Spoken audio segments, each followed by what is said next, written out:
den mit allen Wassern gewaschenen Computerspezialisten, alles über eine Leiche, die unter mysteriösen Umständen verschwunden ist, und um die Frage, ob er sich von dem Mordverdacht befreien kann, unter den ihn Kommissar Frenznig noch immer stellt. Dabei werden seine Beziehungen zu Vandenberg, dem Chef der Verbrecherorganisation, immer enger und gefährlicher. Sehen Sie also heute den zweiten Teil von Bastard. Zu Beginn gibt Ihnen eine kurze Zusammenfassung den Überblick über den Inhalt der ersten Folge. Paul David lebt, versorgt von seiner spanischen Haushälterin Teresa, auf einer Baleareninsel. Er entwickelt Computerspiele und verkauft sie nach Deutschland. Dieser Handel läuft über Pauls Freund Felix Dennison, der regelmäßig einen Mann auf die Insel schickt, um neue Spieldisketten abzuholen und Paul dafür zu bezahlen. Dieser Mann wird ermordet. Die Polizei findet Pauls Adresse bei dem Toten und Kommissar Frenznig ist davon überzeugt, Paul David ist der Mörder. Obwohl Felix Dennison seinen Freund am Telefon eindringlich davor warnt, kommt Paul zurück nach Deutschland. Noch am Flughafen wird er von Frenznig festgenommen.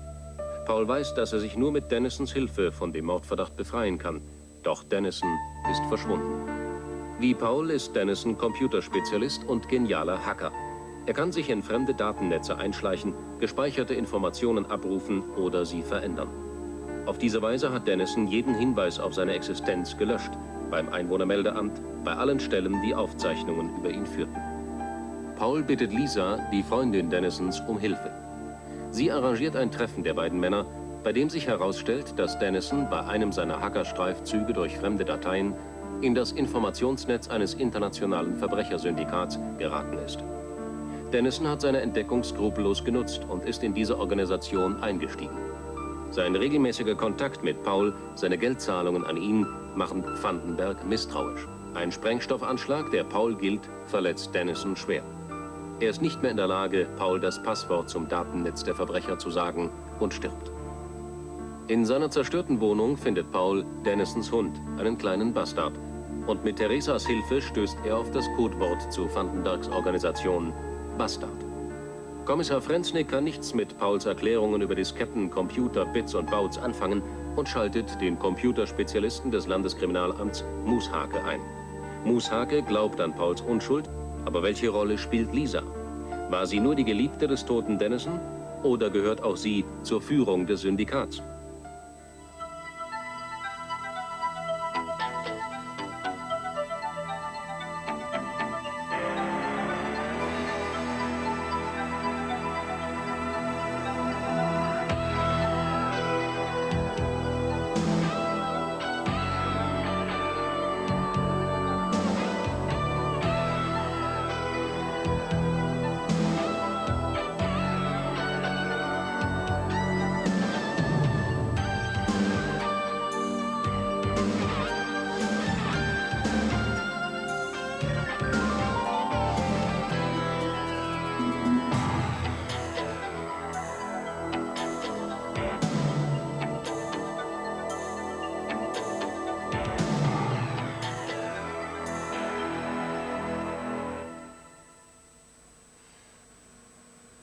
Draußen. Mann! Mushake, wir sind draußen! Was haben Sie? Was ist los? Wir sind draußen. Ja, das beweist doch, dass wir auf der richtigen Spur sind. Ja, aber das ist auch alles. Ich glaube, da war ein Gedankenfehler. Wir waren zu schnell, Paul, und Sie haben uns ertappt dabei. Ich kann Frenzig verstehen, warum er so wütend ist. Wir müssen von vorn anfangen. Worauf warten wir? Wie hoch sind die Chancen, wieder reinzukommen? Ich schätze 1 zu 1 Million. Ich schaff das. Wetten? Irgendwie schaffe ich das. Discúlpeme, señor. Una persona. Die Zeit, wer? Er ist ein Mann. Er sagte, muy importante. Er sagte, er muss dich sehen. Er wartet im Treppenhaus. Hat er gesagt, wie er heißt? Señor hat gesagt, er heißt Dennison. Dennison? Sí, señor, Dennison. Teresa, Sie müssen sich verhört haben. Ich habe zweimal gefragt, Señor. Er hat gesagt, er heißt Dennison. Vielleicht in der Falle. Bleiben Sie hier.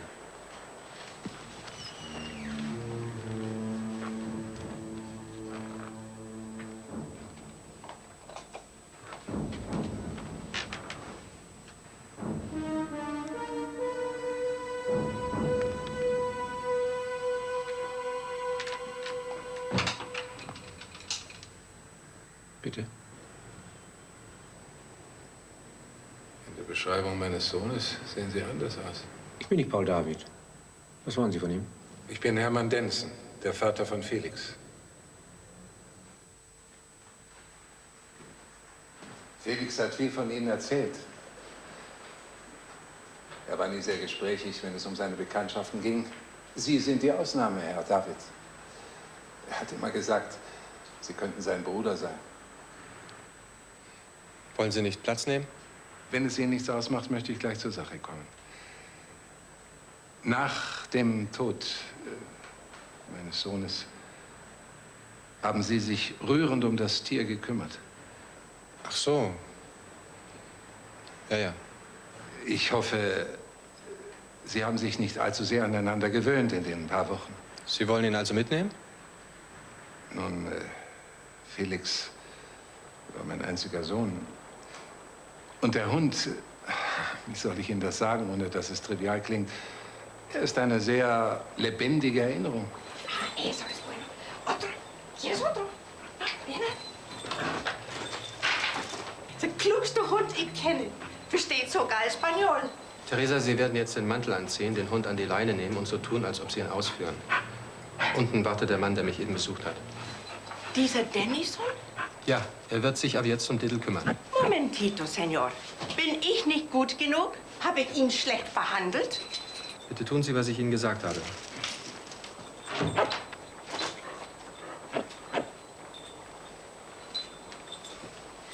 No entiendo los alemanes. Los alemanes son horribles. No como nosotros. En España queremos los perros. Bien, los vamos, querido mío. Ich glaube dem Alten kein Wort. Woher wissen wir eigentlich, dass er der Vater ist?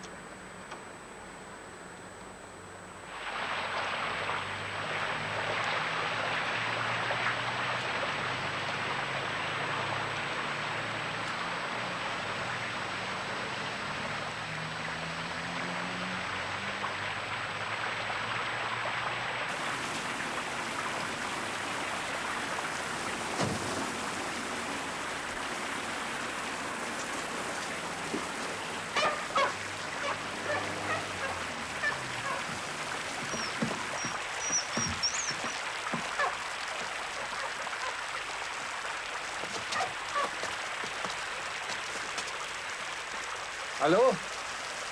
Felix? Hallo, ich verstehe dich kaum. Felix? Ja, wie geht es dir? Ja, aus einer Zelle. Es war einfacher, als ich gedacht hatte. Es fließt in Strömen, aber fahr gleich ab.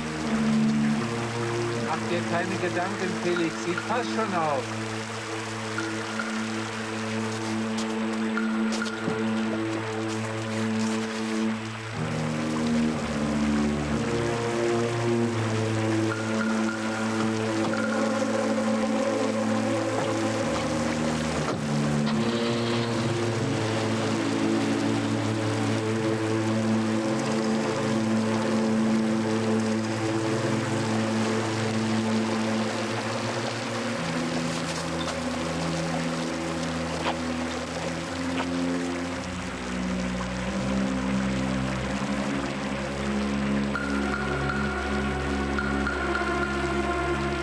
Wir haben die Daten auf unserem Terminal.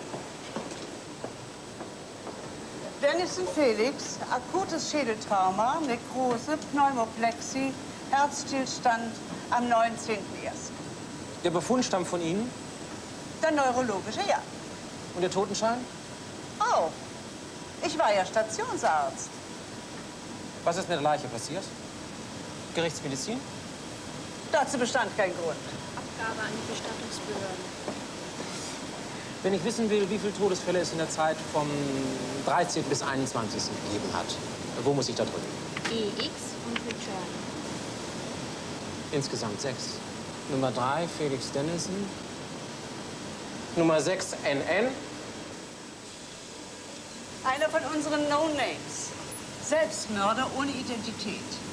Er war schon tot, als er hier ankam. Und wenn ich nun frage, wo die 6 Leichen geblieben sind, weiß er da auch eine Antwort? Sicher? 2, 3, 4, 5. 6 Leichen und nur 5 davon ausgeliefert? Liegt das an der Buchhaltung oder haben Sie noch eine Leiche im... Verzeihen Sie. Sie kennen doch Computer. Garbage in, garbage out. Wenn Mist programmiert wird, kommt Mist raus. Klar. Hätte ich fast vergessen. Das ist nicht ganz mein Metier, Paul. Ich bin Sachverständiger für Computerkriminalität, nicht für Leichentransporte. Also nichts. Sie müssen mir etwas versprechen, Paul.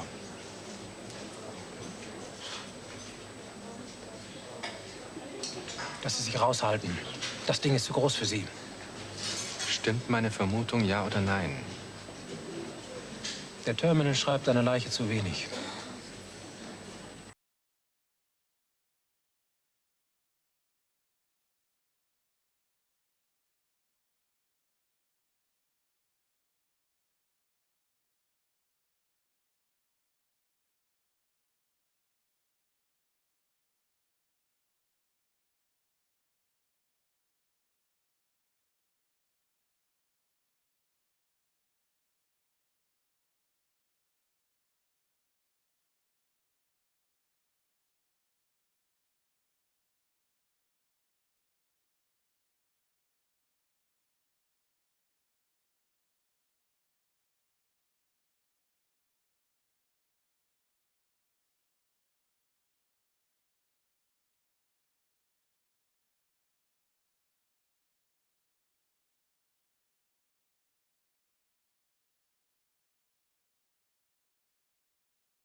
Paul?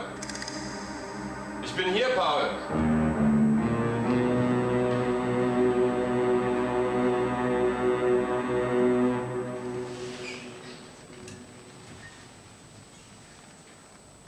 Hallo, Paul. Komm doch ran. Da stehen Getränke, schenk dir was ein. Und sag bitte nicht, wie leid dir das alles tut. Ich will auch nicht, dass du fragst, wie es mir geht. Ich will überhaupt keine Fragen. Ich trinke Wasser.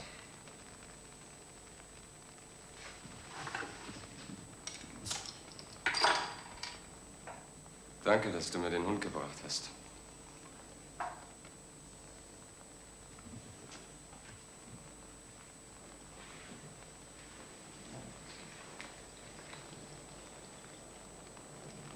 Du arbeitest mit Verbrechern, Felix.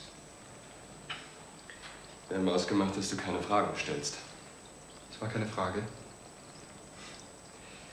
Na schön, damit deine Empörung besser funktioniert. Ja. Es war sogar mehr als das. Ich habe das System aufgebaut. Deutschland, Schweiz, Österreich. Ich habe an der Schaltstation gesessen. Jetzt hast du deine Quittung dafür, wirst du sagen. Hm?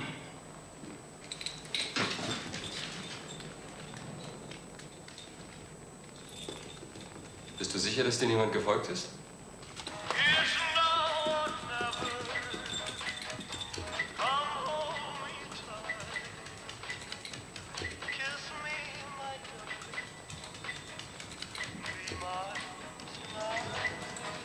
Sie kennen meine Stimme, Dennis. Wir können zur Sache kommen. Felix. Lass nur, lass. Der Hund würde das Ding nicht anrühren, wenn es nach Sprengstoff riechen würde. Ich weiß, dass Sie ein geheimes zweites Passwort in unser Programm eingebaut haben. Ein Passwort, das nur Sie kennen. Ihre ganz private Hintertür in unser System. Stell ihn ab.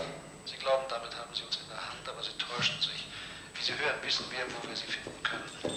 Sie übermitteln uns Du darfst dir gratulieren. innerhalb von 48 Sie braucht nur hinter dir herzufahren. Was bedeutet das Ultimatum? Habe ich mich eigentlich schon bedankt? Wofür? Für den Hund? Du hast gesehen, ich hab ihn... Das Ultimatum. Was ist mit dem Ultimatum? Was meinst du? Felix! Das Ultimatum, was meint er damit? Das Ultimatum. Ja, ja.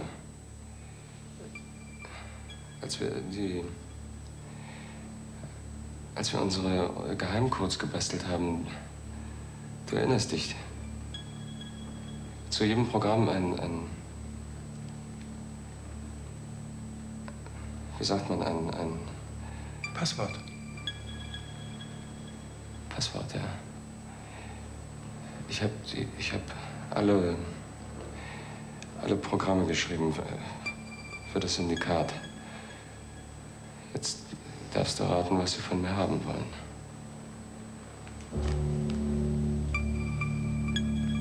Weißt du, was du da sagst? Ja, aber dieses Passwort. Passwort, ja.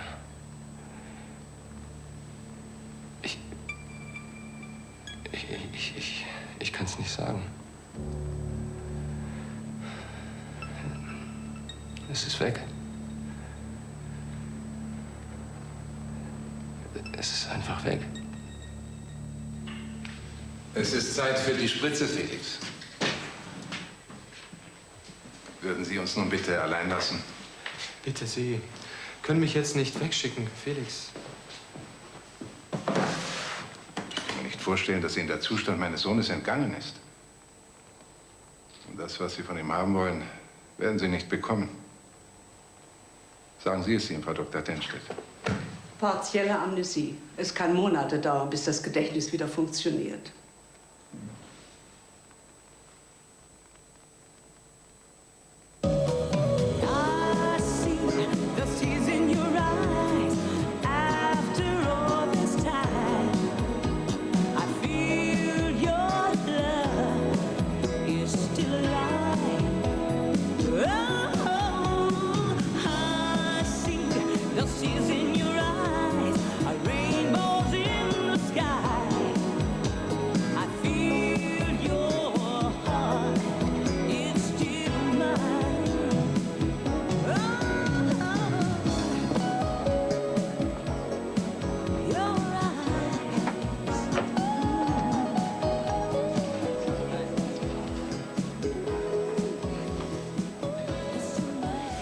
annehmen, dass die Warterei nicht ganz umsonst war. Sie dürfen. Mit einer Empfehlung von Felix Dennison. Fördern Sie jetzt noch eine Post? Sie wollen Informationen von mir. Dies ist eine. Ich darf Ihnen hiermit mündlich den Eingang Ihres Ultimatums bestätigen. Dass ich in Ihrem Sinne darauf reagiere, haben Sie sicher nicht angenommen. Ich weiß es aber zu schätzen, dass Sie mir die Kommunikation zwischen uns in der von Ihnen gewählten Weise erleichtern. Wie würden Sie Ihre Beziehungen zu Dennison beschreiben? Als nützlich? Da bin ich gespannt, was Sie mir noch zu erzählen haben.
Von Dennison haben Sie doch nichts mehr zu befürchten.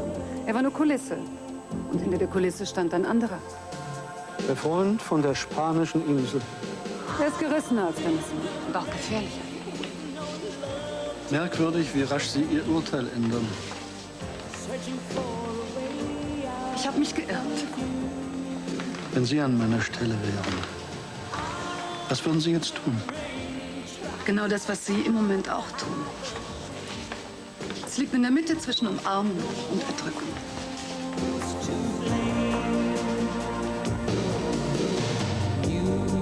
Well, a joker in a game you could never win.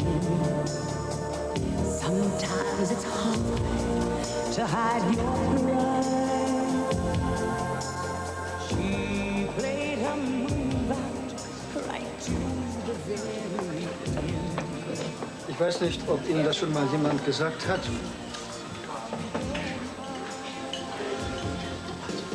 Sie sind eine miserable Lügnerin. Und Sie glauben, dass Ihnen das die Provision erspart? Das ist hier.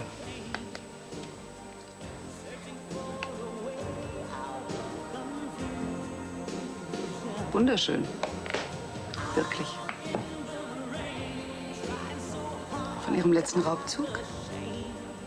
Nehmen Sie es als persönliche Aufmerksamkeit. Denn für die Informationen, die Sie geliefert haben, wäre es rausgeschmissenes Geld. Zahlen, bitte. Sie wollen schon gehen? Ich möchte gern noch mehr von Ihnen hören, aber nicht hier.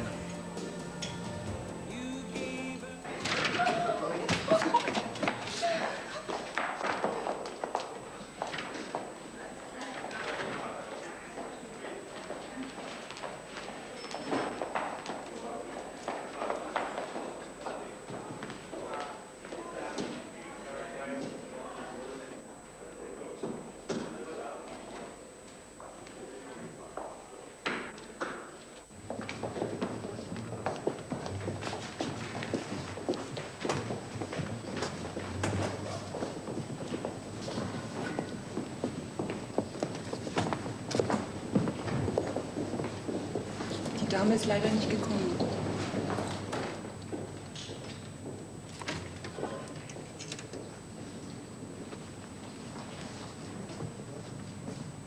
Paul! Es tut mir leid, Paul. Es ging nicht eher. Hast du ihn überzeugt? Ich habe getan, was ich konnte. Das glaube ich. Wenn dein Plan nicht funktioniert, Paul, dann werden sie dich bis ans Ende der Welt jagen. Du bist kein Profi. War Felix ein Profi, als er angefangen hat? Was ist mit dir los, Paul? Warum bist du nicht gekommen? Ich war nicht besonders gut im ersten Anlauf. Aber im zweiten? Ich glaube schon. Naja, du hast ihn überzeugt, im Hotel. Stundenlang. Willst du mir eine Szene machen oder in den Ring steigen?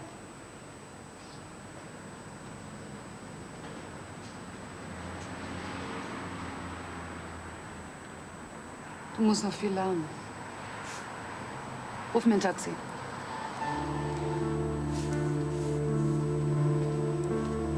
Taxi! Taxi!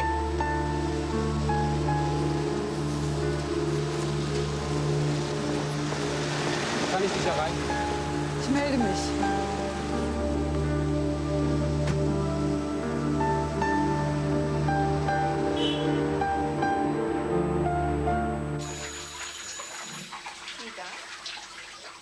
Wer sind Sie? No, das werde ich nicht tun. Nicht, wo Sie Ihren Namen sagen. Por favor, wohin? Sie war es nicht, Senor. Sie werden erkälten. Ich nehme ein Taxi.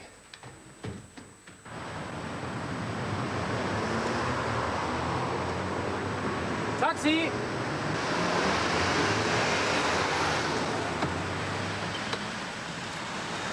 Sind wir ein Taxi? Eigentlich nicht. Wir fahren Sie aber trotzdem hin.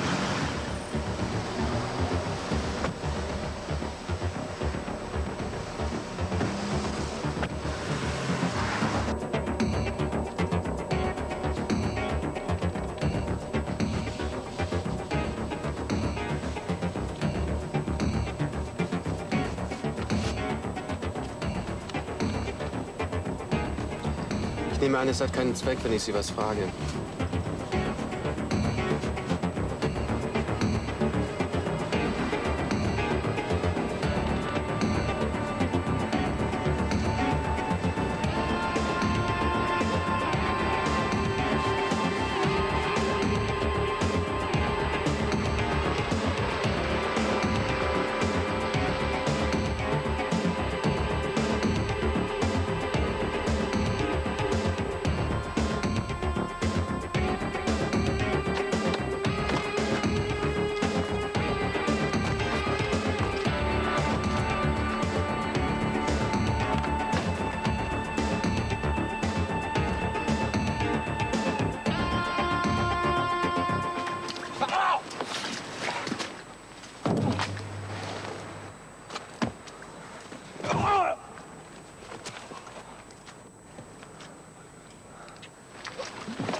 Na, wie geht's uns denn? Einen verträgt er noch.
Machen Sie ihn sauber.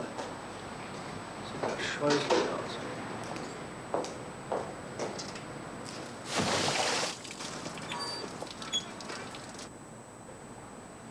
Ich habe Ihnen was mitgebracht.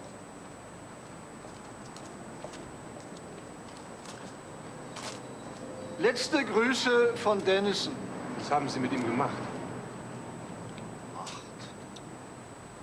Dennison hat Dummheiten gemacht. Er hat sich das Leben genommen. Leider viel zu früh. Deshalb müssen wir uns jetzt an Sie wenden. Ich habe nicht erwartet, dass Ihnen das so nahe geht.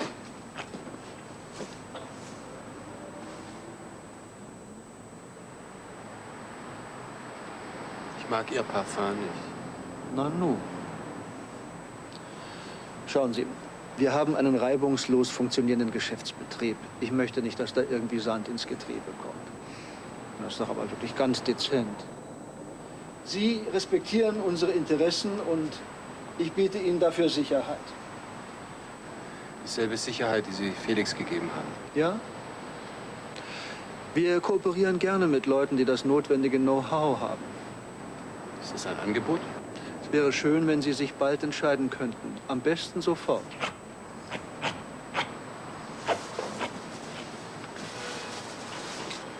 Du hast gehört, was er gesagt hat. Sofort. Ich frage mich in der Tat, ob ich Sie richtig verstanden habe. Die Banken tun alles, um ihre Datennetze zu sichern. Wir wechseln täglich die Codes, investieren Millionen, um unsere Speicher gegen unerlaubte Zugriffe zu sichern. Das sind 500.000 fast ein Pappenstiel. Und blendend angelegt. Als Investition für die Zukunft, sozusagen. Ich weiß wirklich nicht, was Sie für Vorstellungen haben. Relativ einfach. Sie ändern Ihr Passwort heute Nacht zwischen 2 und 3. In dieser Zeit wird der Betrag von Ihrer Bank auf die Secura-Kredit transferiert, auf ein Privatkonto. Einen Tag später wird das Geld dann dort abgehoben. Und wann wollen Sie den Mann verhaften? Der Witz besteht darin, dass wir ihn nicht verhaften. Haben Sie noch mehr solche Witze auf Lager? Wie viele Millionen hat Ihre Bank letztes Jahr in den Wind geschrieben? Durch Datendiebstahl, durch manipulierte Computer? Sie irren sich. Unsere Netze sind sicher. Bei uns gibt es nicht einen einzigen Fall, der öffentlich bekannt geworden wäre. Das stimmt. Niemand hat was erfahren. Es wäre ja auch eine Katastrophe, wenn Ihre Kunden plötzlich das Gefühl hätten, dass sicher geglaubte Konten von einem Hacker verfingert würden. Mir ist absolut unklar, was Sie damit sagen wollen.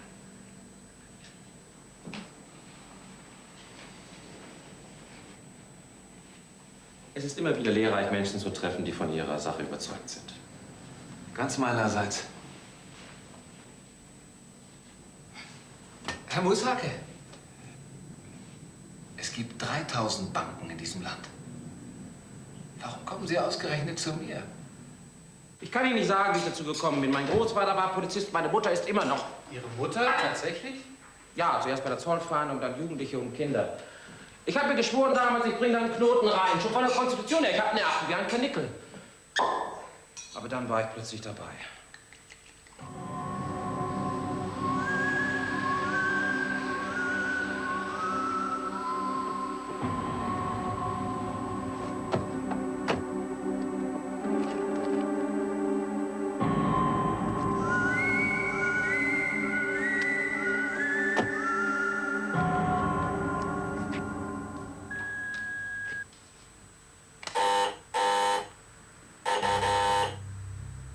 Schon 11:30. Erwarten Sie jemand?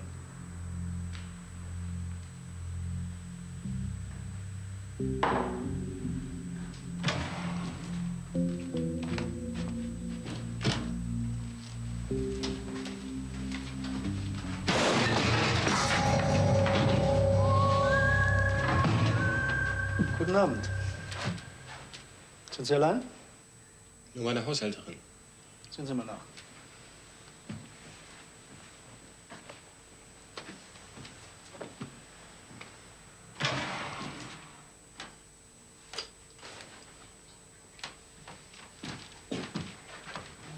Alles in Ordnung, Theresa, nur liebe Freunde.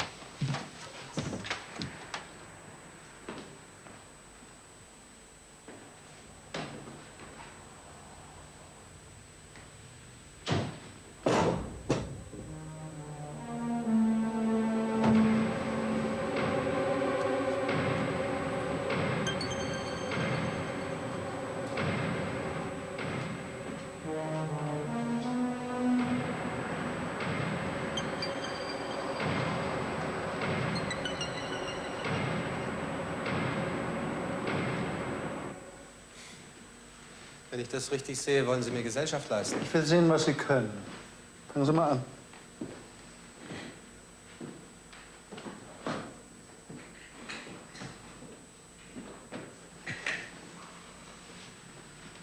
Bitte.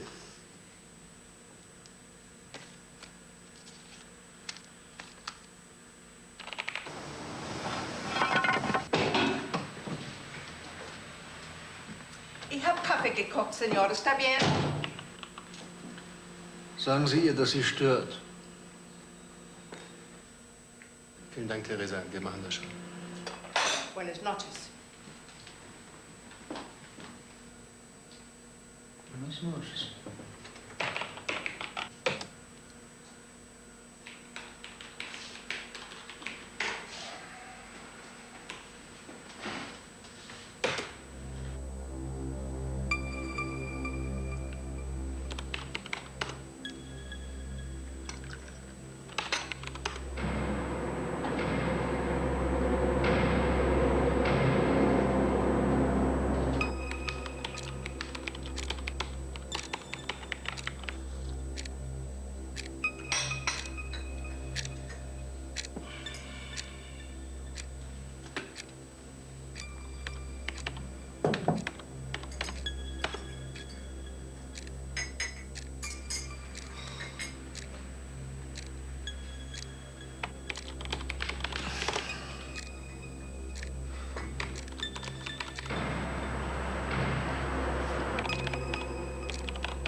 Das wird heute nichts. Machen wir morgen weiter? Heute. Man braucht auch ein bisschen Glück dazu. Manchmal dauert es Wochen. Ich habe Zeit.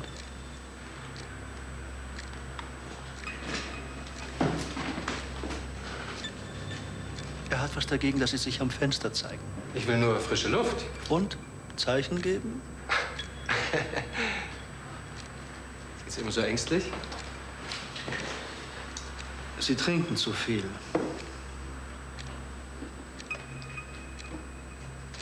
Ich brauche das.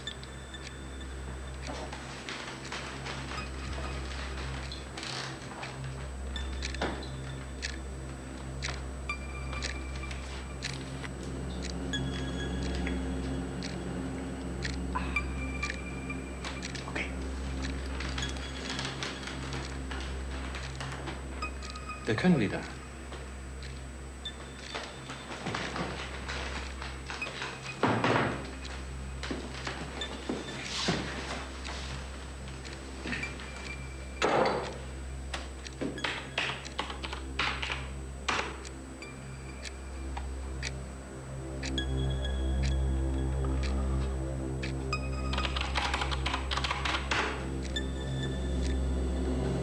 Ich bin drin.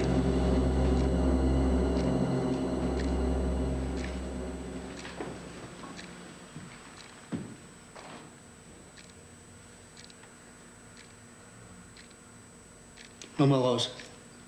Ich will sehen, wie Sie reinkommen.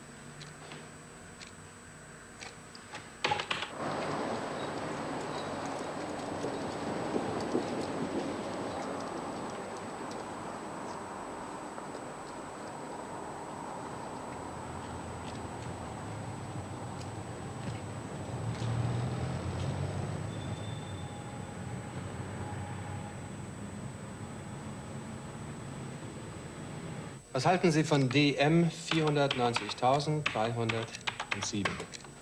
Sieht ja nicht so geleckt aus. 420, 30, 40, 50, 60, 70, 80, 490.000, 100, 200, 300 und 7.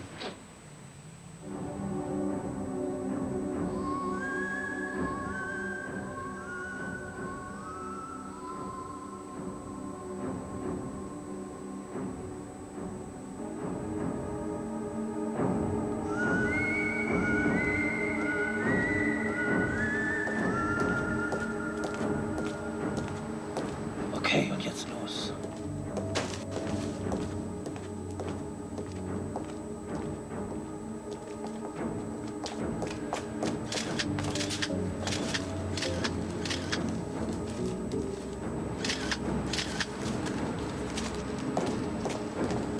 Da liegt doch was!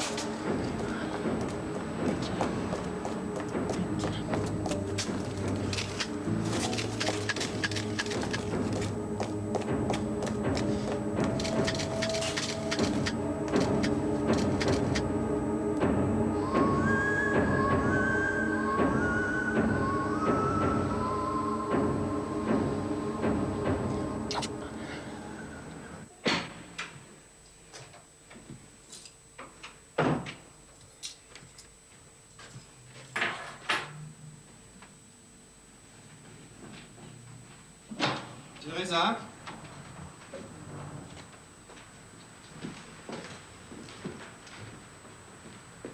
Theresa? Nimm die Hände hoch. Nimm die Hände hoch. Und keine Tricks. Zieh dich aus. Ich glaube nicht, dass ich Ihr Typ bin. Zieh die Jacke aus. Wirf sie dahin. Bleib da stehen. Die Schuhe.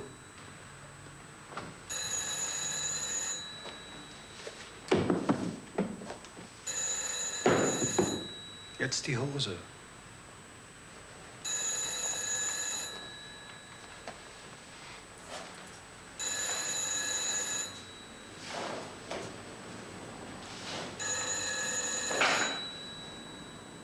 Und jetzt? Was glaubst du, was mit deinem Bullen passiert? Weiß Vandenberg, dass Sie hier sind? Vandenberg ist ein Idiot. Der hat keine Nase für Bullen. Ich bin kein Bulle. Und der Besucher von gestern Abend? Und das da?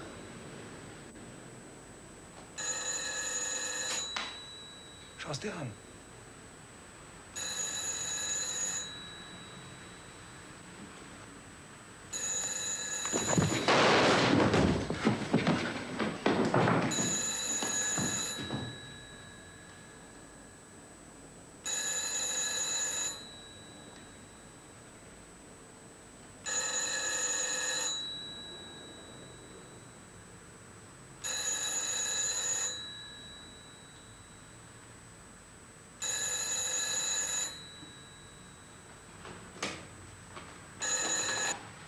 Ja? Paul, Gott sei Dank. Hör zu, Paul. Ich werde dir einen Mann beschreiben. Etwa 40. Schlank, mit Brille. Im linken Ohr trägt er einen Brillanten. Hallo? Hörst du mich, Paul? Ja, Lisa. Ja, Lisa, der Mann ist hier. Lisa. Dann lass dir jetzt nichts anmerken. Dieser Mann ist... Lisa, der Mann ist tot. Wo ist deine Haushälterin? Nicht da? Hast du schon die Polizei angerufen? Nein. Paul, du wirst die Polizei nicht verständigen.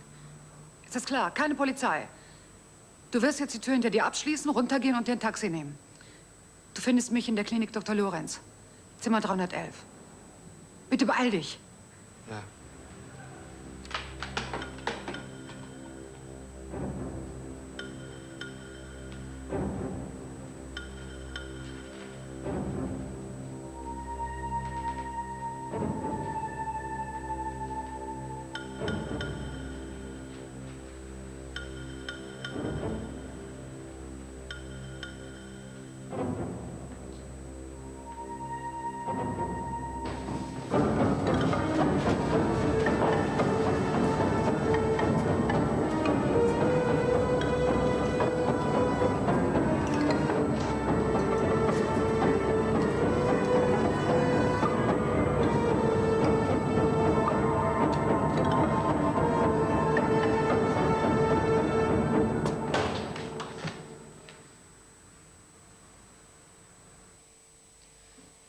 nichts Erschütterndes. Nur die Begegnung mit einem Mann mit einem Brillanten im Ohr. Komm, setz dich. Du warst offenbar besser als ich. Ich habe ihn getötet. Er hätte dich eiskalt erschossen. Aber warum? Um zu beweisen, dass er klüger ist als Vandenberg. Er hatte Verdacht geschöpft.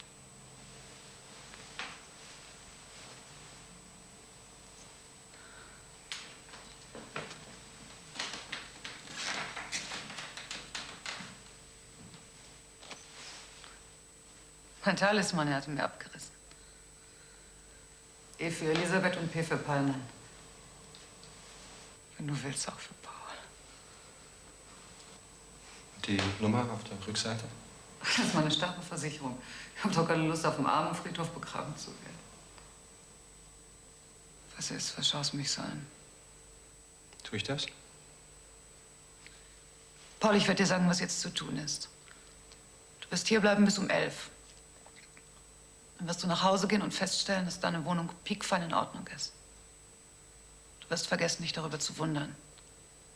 Denn morgen, spätestens übermorgen, wirst du in der Zeitung lesen, dass auf einer Müllkippe eine Leiche gefunden wurde. Ein Mann mit einem Brillanten im Ohr. Die Polizei wird nach Zeugen suchen, die es nicht gibt. Hast du mich verstanden? Ja doch, ich habe dich verstanden.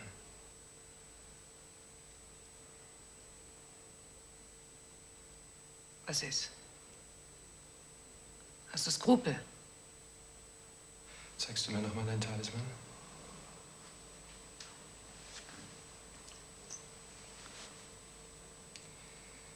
Ich war eben noch bei Musake. Bist du wahnsinnig? Ich habe ihm nichts erzählt, nichts von dem Toten und nichts von deinem Anruf. Ich habe ihm nur die Plakette gezeigt und weißt du, was er gesagt hat? Die Nummer hier auf der Rückseite ist eine Dienstnummer. Der Anhänger sei kein Schmuckstück, sondern der Ausweis einer Spezialtruppe, die nur aus Frauen besteht. Und Groß E und Groß P heißt nicht Elisabeth Pallmann. Sondern? Europolice.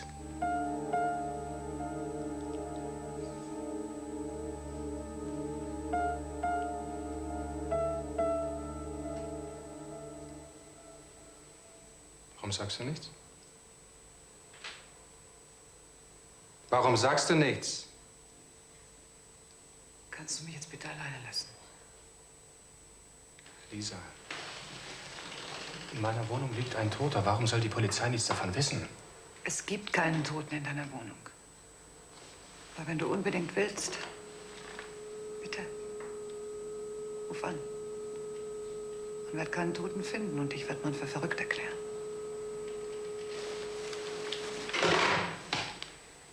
Lisa, was ist Europolice?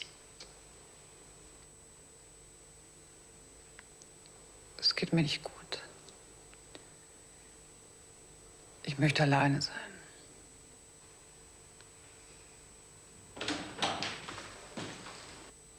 Rufen Sie mir bitte Dr. Lorenz.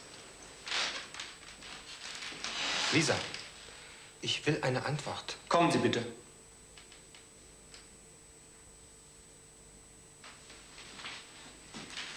Paul? Es tut mir leid.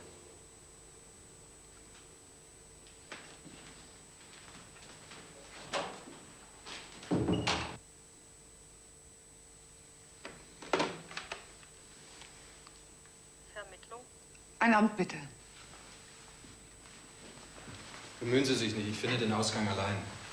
Ich will sicher sein, dass Sie das Haus verlassen. Wenn Sie bitte was ausrichten. Ja, für Dr. Ruperti. Grau getigerte Katze, weiße Vorderpfoten, Bisswunde am linken Ohr. Will ich abzugeben. Ja, das ist alles.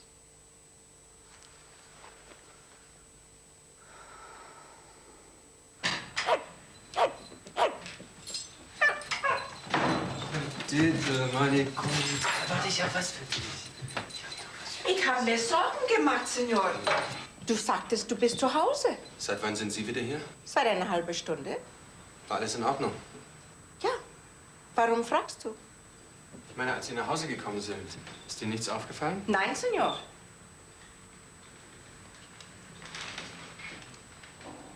Wirklich nicht? Nicht, Senor, nada. Gut. Ich nehme ein Bad.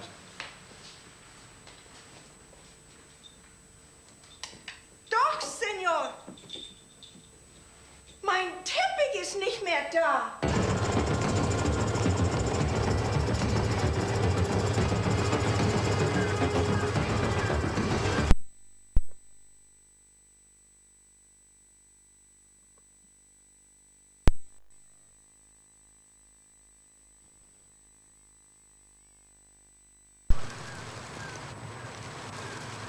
Verstehen Sie was von Teppichen? Wenig. Aber ich. Ich weiß ja, dass Sie mich lieber von hinten sehen. Darf ich trotzdem rein? Bitte.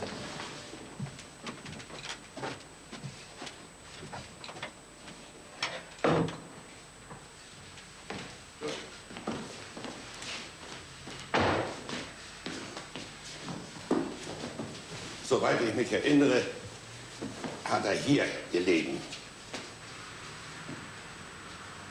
Ihr Pech, dass mein Gedächtnis noch so gut funktioniert. Ich weiß nicht, worauf Sie hinaus wollen. Sag ihm, wo wir das Prachtstück gefunden haben. Auf einer Müllkippe. Sag ihm bitte auch, was wir sonst noch gefunden haben. Eine männliche Leiche.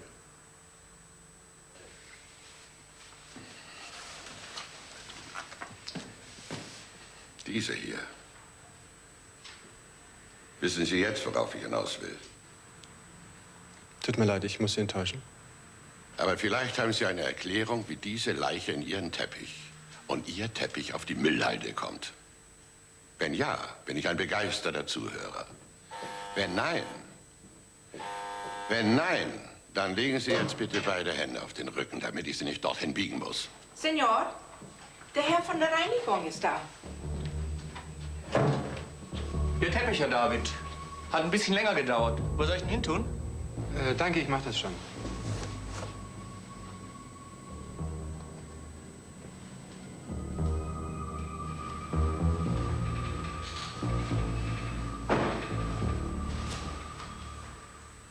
Ich gebe ja zu, die sehen sich sehr ähnlich. Haben Sie sonst noch was, was zur Reinigung muss? Nein, danke. Ihr schlechtes Gewissen vielleicht. Herr Franznik, dürfte ich Sie bitten, den Irrtum wieder zusammenzuräumen? Der Punkt geht an Sie, David. Nur sollten Sie sich keine Illusion machen. Ich bin unerhört zäh. Und irgendwann sind Sie dran. Das verspreche ich Ihnen.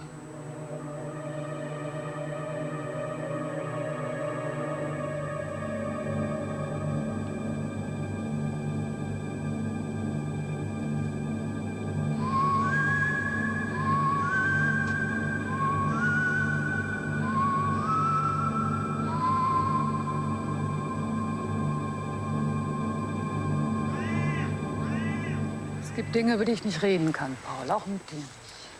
Es genügt mir, wenn du mir zuhörst. Ich möchte dir eine Geschichte erzählen. Die Geschichte von einer Spezialeinheit, die nur aus Frauen besteht. Die Geschichte von Europolice. Von welcher Tante hast du das Märchen? Osake? Es sind Frauen, die als verdeckte Agenten arbeiten. Mit dem Auftrag, den kriminellen Organisationen Fuß zu fassen, um an die Hintermänner zu gelangen. Weiter? Frauen, denen man auch beigebracht hat, über Leichen zu gehen. Falsch, was ich sage? Ist es falsch, was ich sage? Diese Frauen sind skrupellos, kalt und berechnend. Sie tragen schwarze Strapse und in jedem Straps eine versilberte Browning, Kaliber 7,65. Sie haben Taekwondo gelernt und Jiu-Jitsu. Aber vor allem haben sie gelernt, mit dem Risiko umzugehen. Allein, ohne Hilfe. Kein Kontakt zum Auftraggeber und zu den Behörden. Es sei denn im äußersten Notfall. Zum Beispiel, wenn eine Leiche verschwinden muss. Ja, zum Beispiel. Wenn die Identität einer solchen Frau bekannt wird, dann ist das ihr Todesurteil. Genügt dir das endlich? Meine Geschichte ist noch nicht zu Ende. Etwa 40% aller Agenten verschwinden, ohne dass man sie jemals wiederfindet. 20% steigen vorzeitig aus. Der Rest schlägt sich auf die andere Seite. Zahlen können stimmen.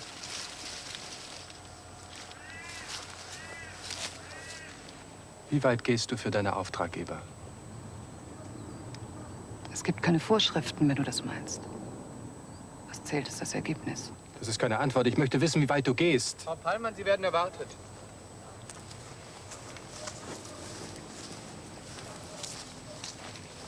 Wir werden uns jetzt eine ganze Weile nicht sehen. Erlauben Sie?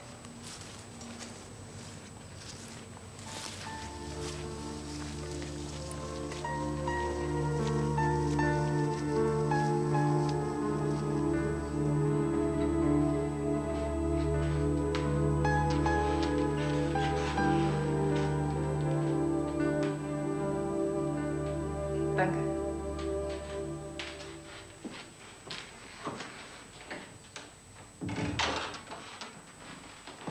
Wie ist das passiert? Eine defekte Stufe. Ich bin ins Leere getreten. Ein Unfall also. Was dachten Sie?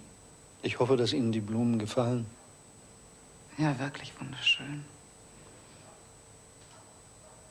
Und warum sind Sie hier? Für den Fall, dass uns jemand belauschen möchte.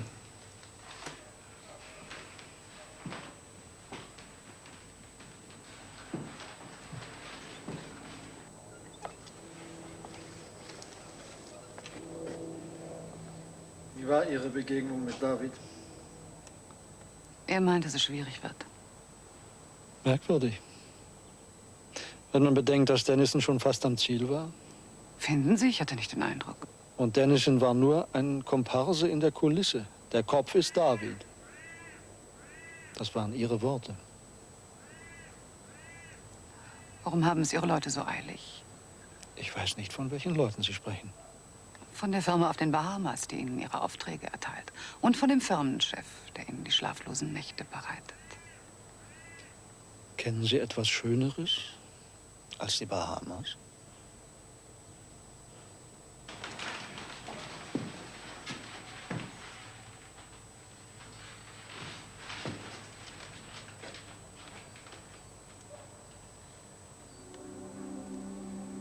Ich gehöre zu jenen Menschen, die Enttäuschungen schwer verwinden.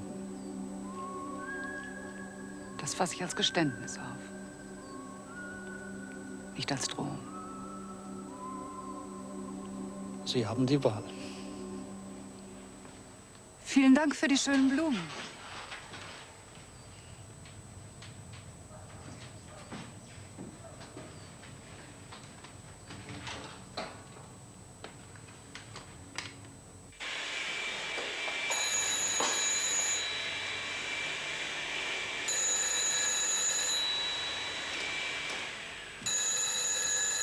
Warum gehen Sie nicht ran?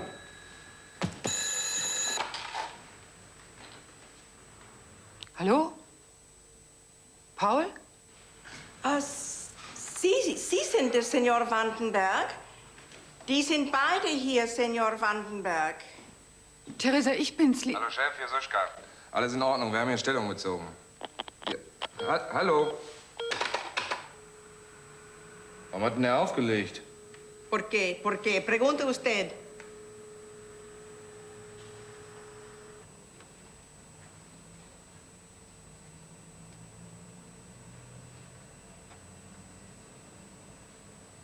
(17:26 Uhr). Paul David kommt mit seinem Hund nach Hause.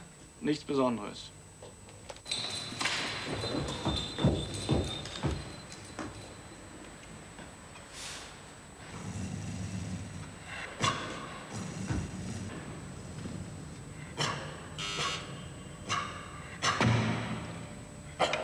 Du hast Besuch, Senor. Wir sollen dir ein bisschen Gesellschaft leisten. In der Stadt sind keine Zimmer mehr frei. Herzlich willkommen. Tun sich keinen Zwang an, fühlen sich ganz wie zu Hause.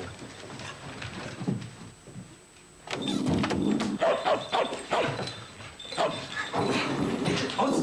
Sei schön brav. Das sind ganz liebe Onkels. Guck mal, wie lieb die sind. Hm? Schön brav.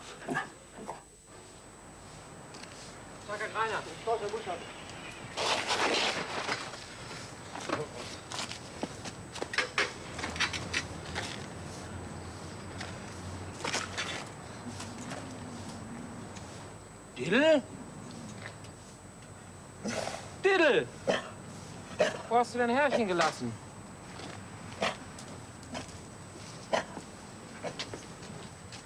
Na, da komm erst mal rein.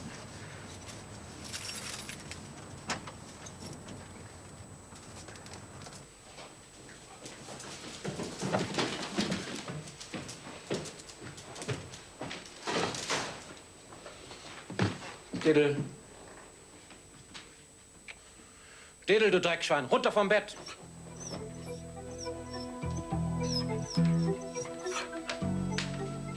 Was ist denn das für ein Halsband?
Überwacht. Melde mich wieder über die Mailbox. Schicke bitte Diddle nach Hause. Ende. Diddle!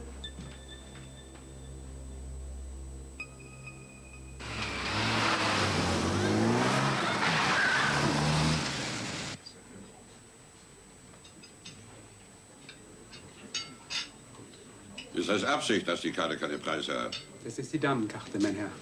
Macht es Ihnen was aus, mich als Mann zu behandeln? Zur Feier des Tages und weil Sie mein Gast sind, wie wär's mit Hummer?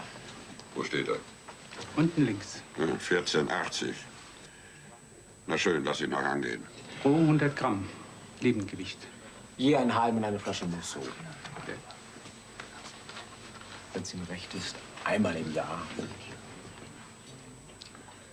Usake, ich weiß doch genau, dass Sie sich diesen Ausflug nicht leisten können. Lassen wir doch das Versteckspiel. Warum schleppen Sie mich ausgerechnet hierher? Zunächst einmal will ich, dass Sie mit mir meinen Geburtstag feiern. Oh, tut mir leid. Naja, mein herzlichen Glückwunsch. Danke. Und dann würde ich gerne ein bisschen nachdenken. Gemeinsam mit Ihnen, wenn es Ihnen recht ist. Über Paul zum Beispiel. Sie meinen Paul David? Ja, ich meine Paul David.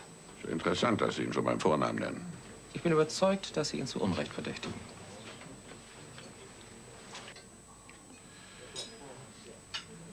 Musake, Sie sind doch Polizist genug, um zu wissen, was Überzeugungen wert sind. Ich tue das, was ich immer getan habe. Ich sammle Beweise. Wenn es Beweise für seine Unschuld sind, bin ich auf Ihrer Seite. Aber ich nicht auf Ihrer. Ich habe 2 Mordfälle aufzuklären. Und was Sie mir dazu geliefert haben, Seifenblasen. Plus ein kanadischer Hummer und ein hochinteressanter Meursault.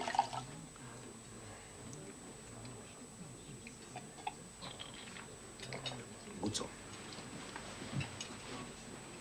Auf Ihr Wohl. doch Ihr Geburtstag. Ich muss Ihnen trotzdem die Laune verderben. Schaffen Sie nicht. Heute nicht. Wir sollten auch aufhören, über unseren Beruf zu reden. Morgen, spätestens übermorgen, werden Sie einen Schrieb bekommen von der Etage über uns. Ist gestern schon angekommen, der übliche Vordruck. Wir wünschen Ihnen etc. etc. Nun hören Sie doch mal hin, was ich sage. Es wird eine Dienstanweisung sein. Sie sollen sich raushalten aus diesem Fall, ohne Wenn und Aber. Sagten Sie morgen? Ja, morgen. Morgen erreicht mich nichts mehr. Ich bin seit heute im Urlaub, wenn es Ihnen recht ist. Ich hoffe, es schmeckt Ihnen.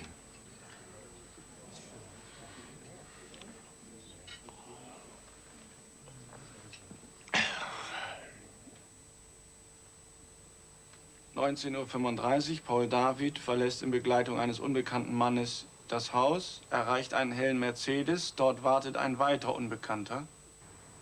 Darf man fragen, wo es hingeht? Fragen dürfen. Polizeiliches Kennzeichen des Mercedes Frankfurt, Bertha Otto 2418. Letzte Ziffer kann auch eine 3 sein.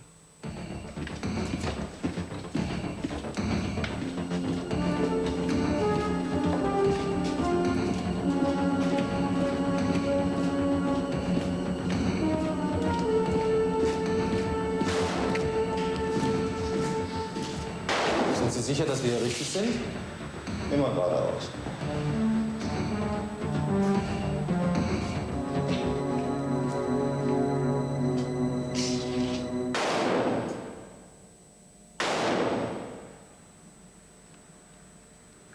Hallo, Lisa.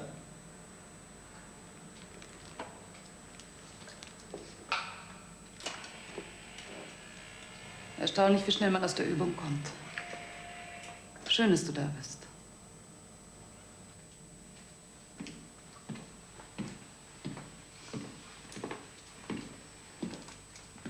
Hast du diesen Treffpunkt ausgesucht? Ich dachte, wir üben ein bisschen.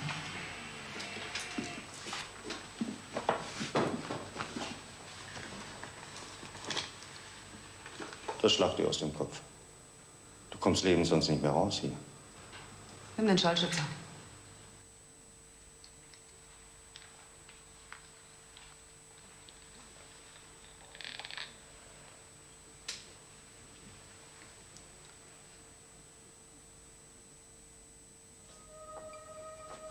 Lass dir bitte nichts anmerken, Paul. Ich bin es, Lisa. Tu so, als ob du mich nicht hörst.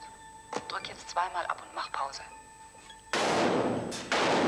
Vandenberg wird gleich hier sein. Du musst auf ihn eingehen, Paul. Es ist Wahnsinn, was er von dir verlangt, aber du musst sagen, du schaffst es. Du darfst nicht Nein sagen. Unter keinen Umständen Nein sagen, hast du verstanden? Ich weiß, dass das unmöglich ist, aber du musst ihm sagen, du schaffst es. Denk nur kurz vor dem Ziel. Was auch passiert, du musst es fühlen und Vandenberg davon lassen. Wenn du mich verstanden hast, gib mir ein Zeichen. Küss mich auf die Stirn. Ende.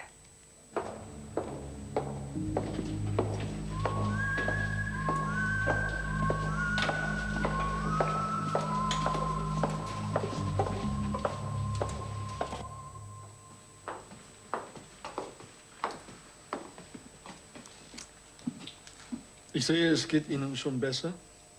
Kommen Sie bitte.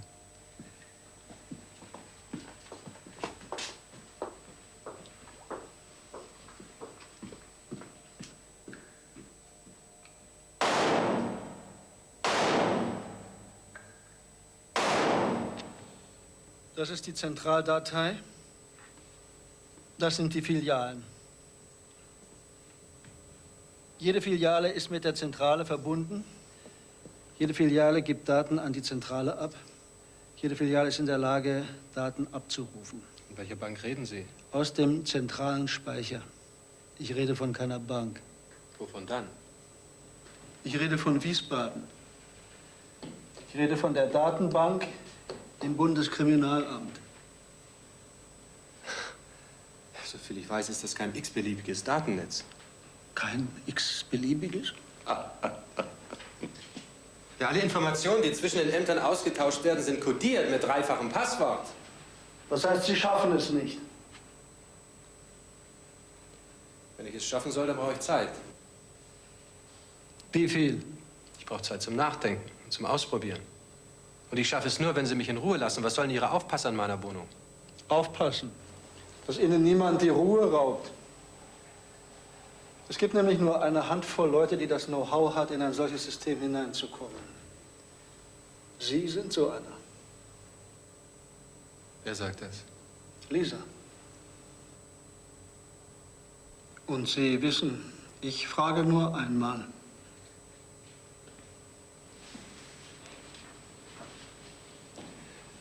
Also gut. Nehmen wir mal an, ich schaff das und komm rein. Welche Daten wollen Sie? Die personenbezogenen. Die Personendatei. Für Ihr Familienalbum? In etwa. Zunächst mal alles, was vorbestraft ist und gerade frei herumläuft, mit einer reellen Chance, rückfällig zu werden. Sie können mir folgen? Langsam, ja. Dann alles, was zurzeit in Haft ist, mit den Einweisungs- und den möglichen Entlassungsdaten. Dazu eine genaue Beschreibung Ihrer Delikte. Das heißt, Ihrer speziellen Fähigkeiten. Stehlen und Morden. Etc. Und alles, was steckbrieflich gesucht wird. Alle, die Sie gerne hätten. Und auch da wieder die ganze Skala, Paul. Gewaltverbrecher, Wirtschaftsverbrecher, Drogenhändler und Taschendiebe, Einbrecher und Betrüger, Zuhälter und Falschspieler, Trickdiebe und Geldfälscher? Aber immer die erste Wahl. Wir haben uns verstanden. Ich brauche die Spezialisten mit den speziellen Begabungen. Zum Aufbau einer Verbrecherarmee. Zum Abbau der offenen Stellen. So, und hier läuft alles zusammen. Und dann ab durch die Mitte. Auf 1 Kubikmeter Raum über 1 Tonne Draht. Millionen von Lötstellen. Ich meine, gezählt hat die natürlich noch niemand. Wenn Sie mit Frankfurt telefonieren, fängt hier irgendwo ein Relais an zu tickern und schickt die Impulse los. Und hier ist irgendwo ein Draht, der das Landeskriminalamt mit dem Bundeskriminalamt in Wiesbaden verbindet. Na? Suchen Sie mal. Und wenn ich die Leitung finde? Ausgeschlossen. Wenn Sie nicht genau wissen, wo und genau wissen, wie, können Sie 20 Jahre lang suchen und dann haben wir Glasfaser. Und dann läuft überhaupt nichts mehr. Die Chancen stehen 1 zu 5 Millionen. Bitte nur mal angenommen, nur als Hypothese. Ich habe die Leitung gefunden, die zwischen BKA und LKA, ja? Und dann? Dann klemme ich einen Sender dran und einen Mini-Verstärker. Und dann? Dann kann ich irgendwo hingehen und warten, bis es Piep macht. Und dann? Und dann? Sie haben vielleicht Vorstellungen. Das erlaubt Ihnen kein Mensch. Wir haben Fernmeldegeheimnis, Gesetze. Aber als Verbrecher würde ich mich doch um sowas nicht scheren. Wieso Verbrecher? Das ist hier vom LKA. Ja, natürlich, reine Theorie jetzt das Ganze. Aber auf diese Weise könnte man doch die Daten vom BKA abzapfen, oder? Das nützt Ihnen auch nichts, weil die Leitungen mit den BKA-Signalen täglich neu geschaltet werden. Heute ist es die Leitung, morgen die, übermorgen eine da oben und die Pläne, nach denen geschaltet wird, liegen zigfach gesichert in einem Panzerschrank. Die kenne ich nicht mal. Ich bin wirklich hingerissen, wie sicher Sie sind. Tja, das ist die Post. Wie viele Leute wissen eigentlich, wie das hier funktioniert? Also wenn ich Sie dazu zähle, sind es 6,5.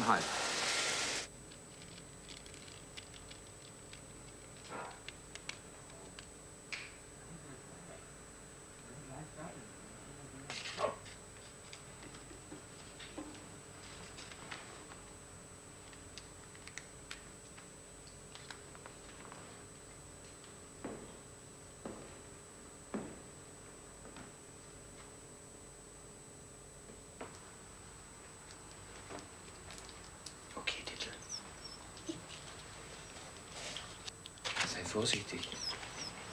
Und pass auf, wenn du über die Straße gehst. Hast du gehört?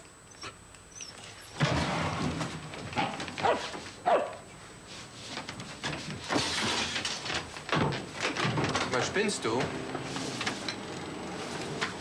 Mit wem hast du geredet? Mit niemand. Nur mit dem Hund. Ha, ha, ha. Steck die Pistole weg und setz dich her zu mir. Ich erklär's dir.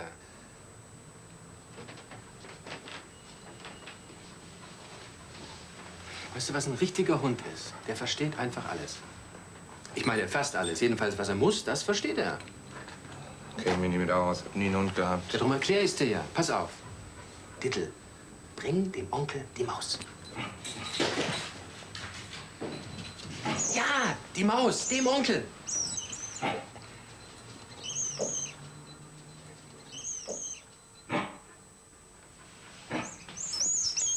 Na, was sagst du jetzt? Er versteht alles, was man ihm sagt. Und sag ihm, dass er mir nicht mehr in die Schuhe pinkeln soll. Diddle, hast du dem Onkel wirklich in die Schuhe gepinkelt? Weißt du, was das bedeutet? Das ist Hundesprache. Ein Sympathiebeweis. Was? Ja, Prosio würde er nie in die Schuhe pinkeln. Prosio mag er nicht. Sag, ob du Prosio magst. Siehst du, er mag ihn nicht. Das kommt natürlich davon. Wenn man vom Pinkeln redet, dann muss er natürlich. Wo willst du hin? Gassi gehen. Du bleibst hier. Warum denn? Weil es ein Trick ist. Ich kenne dich mittlerweile ein bisschen. Bitte, wenn du unbedingt allein gehen willst. Diddle, der Onkel, geht mit dir Gassi.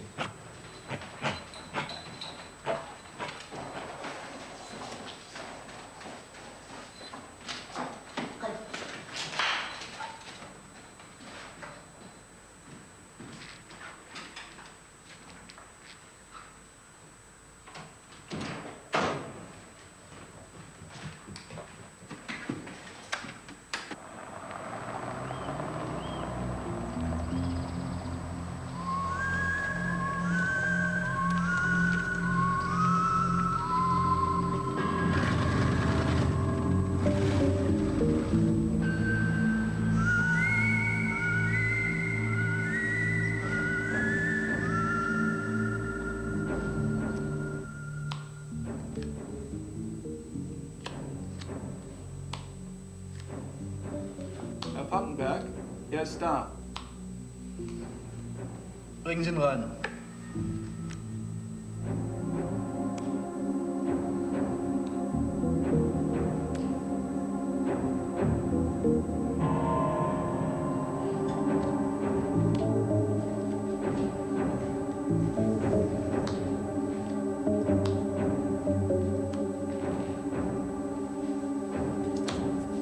Guten Tag.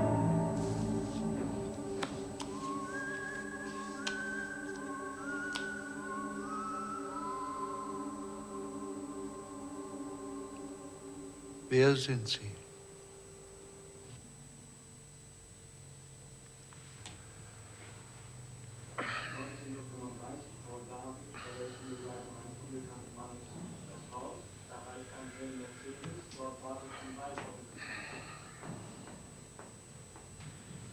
Tut mir leid, Chef. Mehr war nicht.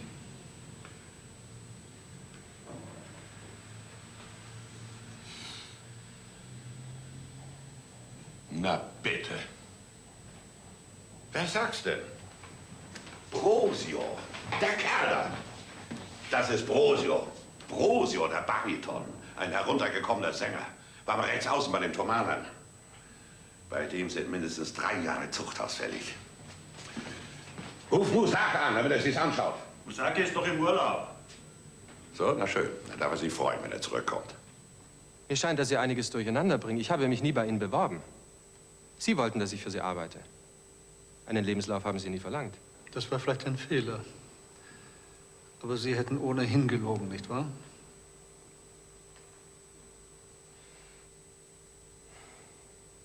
Haben Sie mich deswegen hierher geholt? Ich möchte Sie warnen.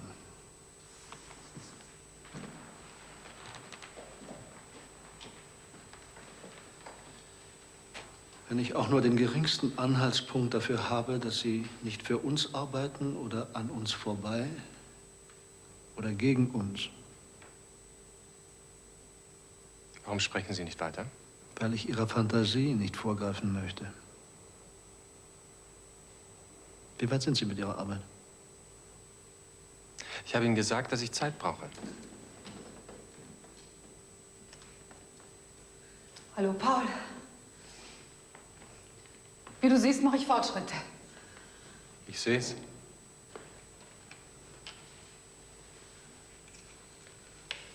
Unser nachdenklicher Freund möchte gerne wissen, was uns so misstrauisch macht. Ich weiß von Dennison, dass er wesentlich weiter war. Tatsächlich? Hat er dir eine Gebrauchsanweisung gegeben? Oder ein Rezept hinterlassen? Ich kenne keins. Und ich habe auch keins gefunden. Immerhin haben Sie gesucht. Was verschweigen Sie uns? Du solltest nicht damit rechnen, dass Felix Geheimnisse vor mir hat. Er hat mir fast alles erzählt. Fast alles. Fast alles heißt, dass es zwecklos gewesen wäre, mit mir über technische Details zu sprechen. Davon verstehe ich nichts. Wir hatten außerordentlich viel Geduld mit Ihnen, finde ich. Wir sollten allmählich ans Abschiednehmen denken. Rosio, Sie wissen sicher einen Weg, wie man das kurz und schmerzlos macht.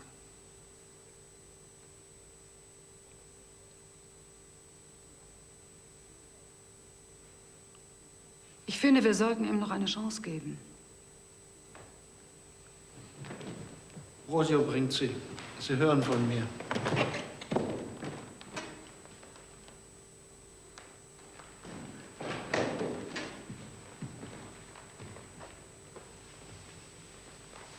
Du siehst müde aus.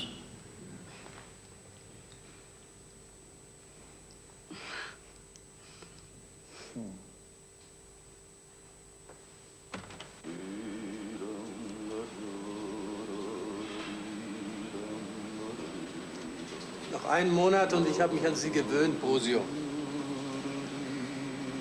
Wie lange sind Sie schon bei der Firma? Ich habe nicht nachgerechnet. Aber Sie fühlen sich wohl, ja? Danke, Rudi, bis nächsten Mittwoch. Ja, servus. Ich glaube, wenn Vandenberg sagen würde, hackt ihr den Finger ab, Sie würden es tun.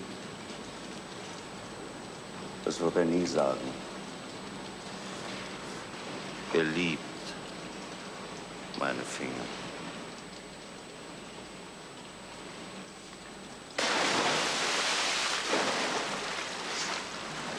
Hatten Sie wirklich den Nerv dazu, mich umzulegen?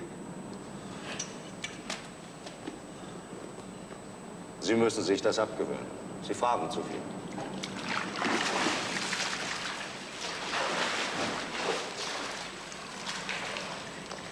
Hallo, Paul. Der Arzt hat mir Schwimmen als Bewegungstherapie verordnet. Ich glaube dir jedes Wort. Vandenberg ist ein wirklicher Gentleman, findest du nicht? Ja, er ist unwiderstehlich. Gut, zuerst hatte ich auch gewisse Schwierigkeiten, aber dann, wenn man ihn besser kennenlernt, er hat seine Qualitäten. Nicht wahr, Brosio? Langsam bin ich auch davon überzeugt. Was ich am meisten an ihm bewundere, ist seine Witterung. Er hat ein untrügliches Gespür für Leute, die ihm gefährlich werden können. Finden Sie nicht, Brosio? Ja, hat er.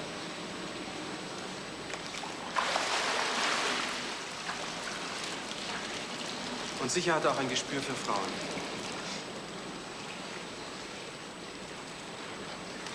Ich hab Durst. Trinkst du einen Schluck mit mir?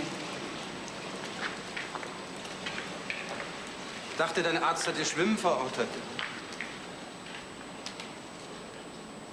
Die Karte bitte.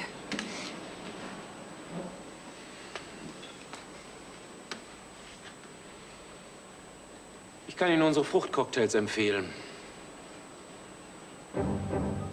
Sie werden immer gern verlangt. Unten rechts.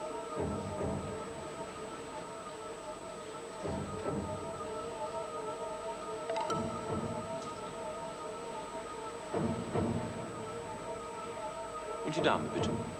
Ein Gin Tonic. Und Sie? Ich auch.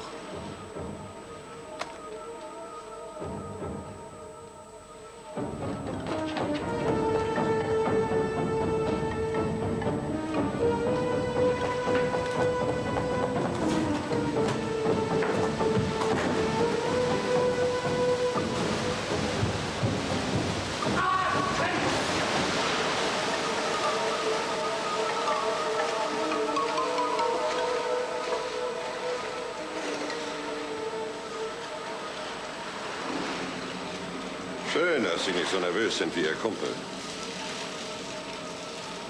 Ich weiß nicht, von wem Sie reden. Ich zeig's Ihnen gleich. Hallo, kommen Sie mit, ziehen Sie mal an.